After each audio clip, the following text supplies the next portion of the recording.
Hi, everyone. Welcome to another episode of Office Hours with the Professor. I'm your host, William the Professor Collis, and I'm excited to do another deep dive into an esports topic that caught my eye this week. What's becoming a trend for Office Hours? I'm realizing that I'm really enjoying going deep into a news story that maybe has flown under the radar, that maybe wasn't the biggest or most important news topic of the last week, but I think deserves a closer look.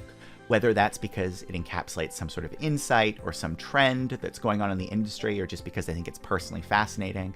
But I really like using these Office Hours episodes to sort of do a deeper dive into a story that you might have missed, but I believe is important. The story I picked for this third ever episode of Office Hours with the Professor is actually Blast partnering with Fortress Australia to host the region's first ever Blast CSGO qualifier tournament. I think this is a really exciting news story, and you might be saying, okay, like why? Because there's lots of esports tournaments and CSGO tournaments all around the world. Why this particular news story? Sure, it's good news for Blast. Sure, it's good news for Fortress Australia, which is sort of a venue chain that operates there. Why should I care about this? And the answer is it's not because this particular news item is significant so much as the trend it exemplifies.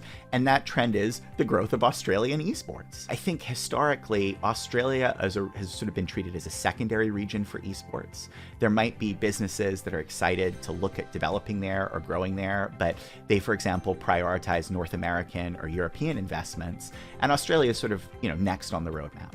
And I think what we're seeing is now Australian esports is really starting to bloom and come into its own, whether through international companies activating in Australia or through homegrown Australian businesses finding success in esports.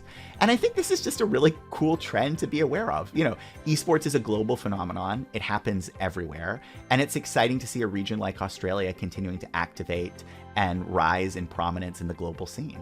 And I think, it's good news for all of us. The beauty of gaming is it's so interconnected, right? Like, you can literally play games pretty much against anyone anywhere else in the world if you both have an internet connection. And as a result, we should really expect esports to be a global phenomenon.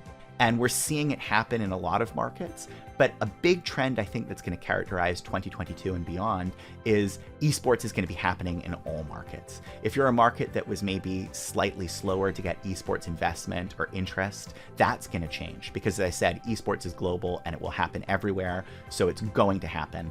And I'm really excited to see it happening in Australia. I think this will be a cool CSGO event. I really hope it's a great opportunity for Australian gamers to show their skills. And I hope you enjoyed this episode of Office Hours with the Professor. Thank you so much for joining.